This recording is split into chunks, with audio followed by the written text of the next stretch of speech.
so picking up, we're going to talk about the enteric nervous system. Okay, I'm going to zoom. Actually, I'm going to zoom in on this slide. No, I'm not. Okay, give me a second. There we go. Okay, so enteric gut or nervous system. So remember, autonomic nervous system is the automagic part or automatic part of our nervous system that includes sympathetic and parasympathetic innervation. Sympathetic is our fight or flight. When you are running from the bear, you don't care about absorbing and digesting the meatballs you just had for lunch. Okay? It stops digestion. It will send blood out to the skeletal muscles so you can fight or flight. Parasympathetic, of course, you can't always be that way. You can't always be in a state of fight or flight. Parasympathetic innervation happens when the body is calming, when it is relaxed, when it's digesting. And that's a great way to remember. There are D's, there are E's. Okay, so stop and listen for just a second. Sympathetic nervous system deals with the E's, with the excitement, with the embarrassment, with exercise. Parasympathetic deals with the D's, diuresis, which is peeing, defecation, which is pooping, in case you didn't know it, okay, and digestion, which is absorption of the nutrients. So the autonomic nervous system is antagonistic in those two aspects, and it will balance according to what needs to happen at that time, okay? So if we are resting, we are digesting, the submucosal nerve plexus and the myenteric nerve plexuses will kick into play. This is a grouping of nerves, okay? Both of them facilitate digestion. Submucosal is located in that tunica submucosa, okay? It controls the submucosal and the mucosal layers and what happens in those two. Myenteric lies between the circular and longitudinal layers of the tunica muscularis. It will control what happens in those muscles, in the circular and the longitudinal layers. Okay, so two plexuses, submucosal, myenteric, they actually have different names if you've heard of them before. I'm not going to say them to confuse you, okay? Submucosal, myenteric is between those two muscle layers, okay? These can function on their own. These actually have complete nerves in them that will function on their own and perpetuate digestion. In addition to these, we do have conscious control over the GI tract. There's feedback loops which will instigate digestion and help with digestion. So we not only have a brain in the gut, our brain will help to control the gut as well, okay? Functional anatomy of the digestive system. Our journey begins in the mouth, okay? So, mouth or oral cavity or buccal cavity. Okay, I'm going to go over the different parts of the pharynx in a couple of slides. The pharynx is the common tube through which air, food, and water pass. Stratified squamous epithelium in the mouth and on the tongue. Lips are also known as labia. The palate, we looked at the palate, the hard palate, and bones. The hard palate consists of the maxilla in the front and the palatine bones in the back. The maxilla form about 75% of the hard palate towards the front. Palatine bones forms about 20-25% of the hard palate in the back. Okay. Now, if you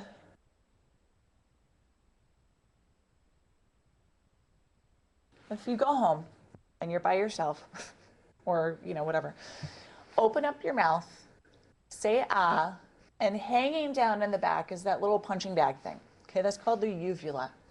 The uvula is part of this soft palate. It's controlled by skeletal muscle. When you swallow, what it does is it'll actually lift up in the back and it closes off the nasal cavity or the nasopharynx. Okay, so nasal cavity or the nasopharynx, which we're going to look at that in a minute if that doesn't ring a bell. Okay, so the palate consists of the hard palate in the front, maxilla, and then behind that is palatine. Behind palatine bone is the soft palate that closes off the nasal cavity. So when you drink milk, you don't spit it out your nose. Okay. The tongue has skeletal muscle in multiple directions. That skeletal muscle helps with the movement of the tongue. Now, once again, you're home alone. Look at the bottom of your tongue. It's held down by something called the lingual frenulum. Okay, it's a layer of mucosal membrane and connective tissue that help to hold the tongue down. Okay, there are some children that is very deep. Okay, it's not just holding the tongue down in the back, it actually comes towards the front. These children are known as being tongue-tied. They have difficulty with enunciation. They also have difficulty with suckling. They have difficulty suckling or latching onto either breast or bottle. Sometimes this is surgically corrected. Some surgeons or pediatricians have decided to let it go. I'm sure it's probably a case-by-case basis, also according to the doctor's wishes. Okay, so lingual frenulum. Papillae of the tongue. Once again, go home and look at the surface of your tongue. The surface of your tongue has a carpet-like appearance, and you can see little round structures on it. The carpet appearance is created by the filiform papillae. Okay, the filiform are these kind of like pointing, not pointing, but they project up, they're a little spikier, and they cover the full surface of the tongue. They do not have taste buds on them.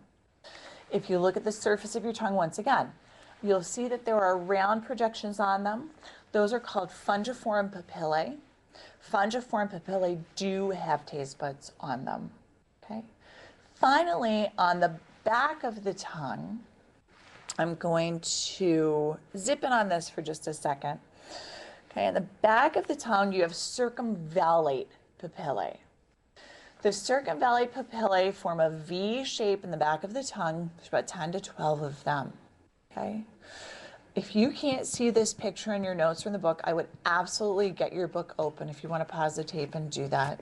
Okay. So the circumvallate papillae are on the back of the tongue. There are about 10 to 12 of them.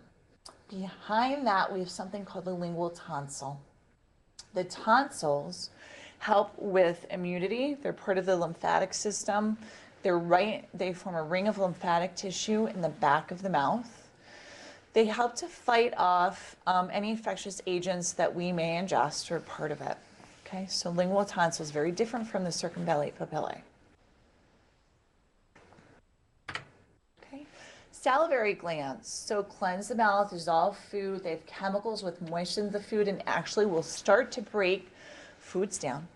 Sympathetic innervation, once again, is fight or flight. It's going to decrease the release of saliva from these salivary glands, causes dry mouth. That's why if you have a big engagement, you have a speech you have to give in front of all your colleagues, you're getting ready, you get dry mouth. It's because your sympathetic nerves shut down the release of saliva. There are parotid glands, there are submandibular glands, and there are sublingual glands. Okay, so the parotid glands are actually right back here. Okay, they have a duct. They create mostly serous fluid that's secreted about the second molar in the back of the mouth. Submandibular glands are mixed. They're mucus and serous. They're underneath the mandible. Sublingual will be underneath the tongue. Okay, this can be mostly mucus, the sublingual gland. Okay, sublingual gland. My family is probably gonna kill me one day if they ever see these tapes. My 1.5-year-old son actually, when he is hungry, if he lifts up his tongue, his sublingual gland will shoot spit out, I swear. Okay, so that is, if you've ever had that happen, I know I've had it happen to me, I'm totally sharing something embarrassing, but with that, sublingual gland will secrete that mucousy saliva, and it comes out. So if you have no idea what I'm talking about, I'll tell you about it in my office hours. Come see me. Okay, so salivary glands. And teeth. We are not going to go over a ton about the teeth. Okay.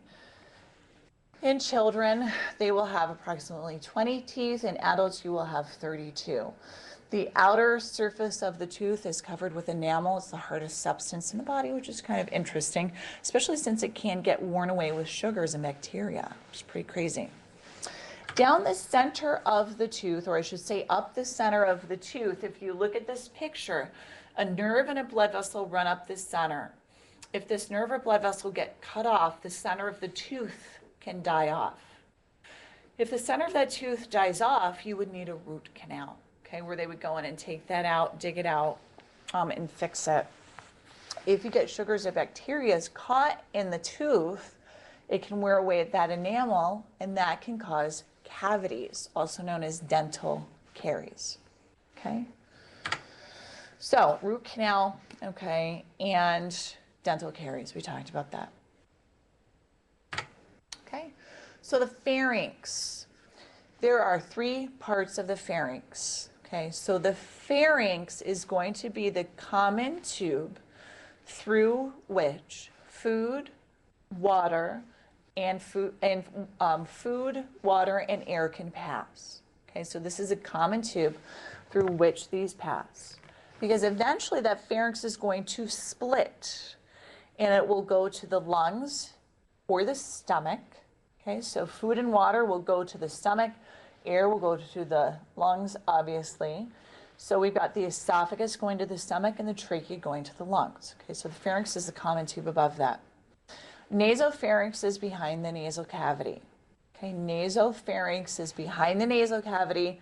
It's the area that is closed off by the soft palate, your uvula, when you're ingesting food, so food doesn't come up and out your nose. The oral pharynx is the part of the pharynx behind the oral cavity. And the laryngeal pharynx is the area behind the voice box. So there are 3 parts to the pharynx: naso, oral, and laryngeal pharynx. The esophagus is the collapsed muscular tube through which foodstuffs and water will pass. Okay? The way that things happen is we have skeletal muscle that helps to move the tongue and the top part of the esophagus. That skeletal muscle is voluntary, so you can voluntarily swallow. Halfway down the esophagus, it's actually broken into 3 parts. But what I want you to remember is that skeletal muscle transitions to smooth muscle down the esophagus. So by the bottom of the esophagus, smooth muscle takes over. Our body automatically will take that foodstuff, start to move it through the stomach, through the intestines, all the way down to the anus. Okay? The anus has smooth muscle, but there's also skeletal muscle in the anus, so we can have voluntary control over the expulsion of feces. Thank God. Okay, so the esophagus comes down. I want to draw you one of my famous pictures. Okay, the esophagus comes down because this is going to be something that's going to be important to know clinically. Okay. And then the esophagus goes into the stomach.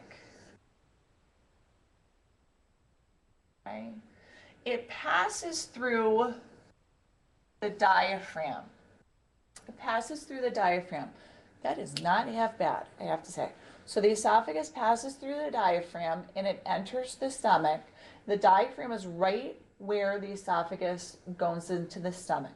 Okay. At that point, we also have a sphincter.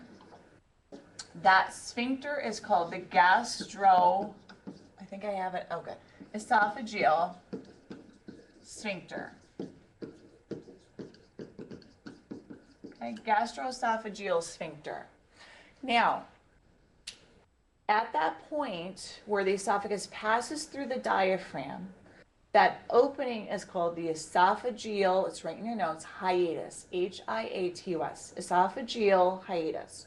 So that opening in the diaphragm helps to close that connection between the esophagus and the stomach.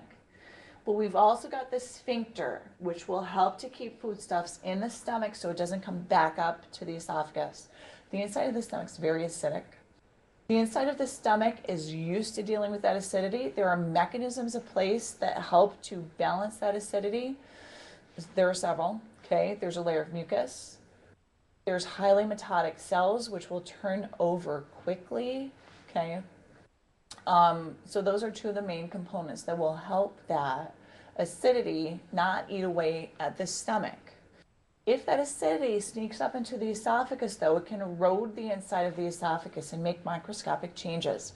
Those microscopic changes can turn cancerous. Okay, it's called Barrett's esophagus. We'll talk about the specificity in a future slide. Okay, so esophagus passes through the diaphragm, enters that top part of the stomach. There is a sphincter there. There's an opening called a hiatus. Okay. The stomach also has 4 tunics. There's an additional layer of oblique musculature that helps it to move in multiple directions. Okay. Don't worry about the adventitia. Just not going to get into that. Okay. So esophagus. Good. A digestive process. So the mouth. So next slide. Okay, mouth will start to break down carbohydrates with an enzyme called amylase. It's called salivary because it's from your saliva. Amylase. Amylase is going to be the enzyme which breaks down carbohydrates. Okay, so we are on, oops, sorry about that. There we go, hit the wrong side. Okay, so salivary amylase will break down carbohydrates. It starts it in the mouth. The esophagus is a tube. We got that. Mastication is chewing. That's easy. Deglutition is another word for swallowing. Soft palate closes off the nasopharynx. Don't forget the epiglottis. Very important. The epiglottis is that flap which will cover the voice box, which keeps foodstuffs from being inhaled down into the lungs. Okay. There's also an esophageal sphincter that's above the sphincter between the stomach and the esophagus. So there's one above that, which helps once again to keep food moving in one direction. Okay. Stomach is basically a storage tank. Chyme is made there. Okay, when we break that food stuff down, that's what it's called. Diameter will change with food. I'm kind of buzzing through this. I think it's common sense. Rugae, though. Rugae are very large, not large, but deep folds on the inside of the stomach. We can open up the stomach in the GI lab and see the rugae. Once again, when I do this, we're increasing surface area. Okay, rugae, increasing surface area, and they are the infolds on the inside of the stomach. There's different regions of the stomach.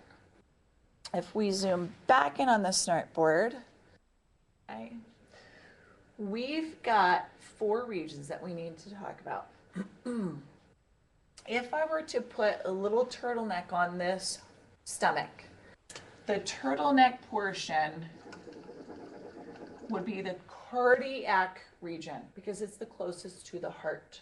Okay, cardiac region, little turtleneck. It's right where the esophagus enters the stomach. This rounded portion up here is the fundus. Okay, is the fundus. The rest is the body until it starts to narrow. And here we have the pylorus. Oh, sorry. Okay, the pylorus. The pylorus is the narrowing as it starts to get ready to enter the duodenum, or the first part of the small intestines. There's a little sphincter there. We do not want the acidity of the stomach to enter the duodenum. The duodenum could not handle it. Okay, so, or we should say large amounts of that acidity. So what the pyloric sphincter does is it lets a little bit of the chyme out. The duodenum has bicarbonate that's secreted into the first part of it from the pancreas. It calms down that acidity. A little bit more food is let out. Bicarbonate comes in and calms it down. Okay, so this process helps to bring the acidity down, make it more basic so the duodenum can handle that. Okay, so different parts. There's a greater and a lesser curve. This upper portion is the lesser curve. This portion is the greater curve.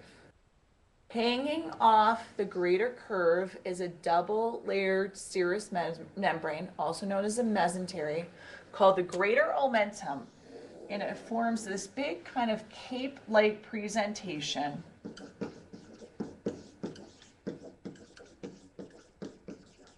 Okay, so greater omentum is a serous membrane. It is double layer.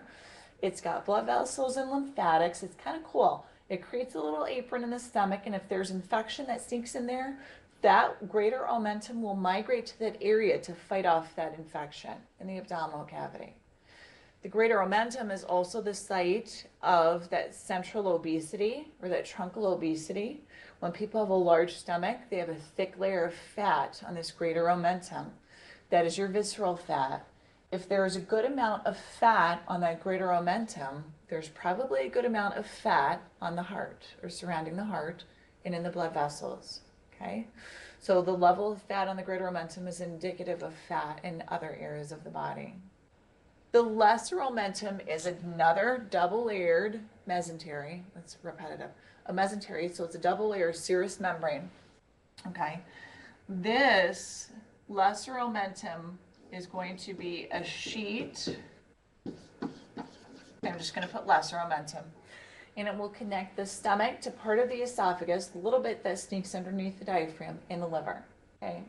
So this will help to actually hold the top part of the stomach or the lesser curve in place. Okay, so greater omentum on the greater curve, lesser omentum on the lesser curve. Okay, histology of the stomach, there are going to be the 4 layers, which we talked about before.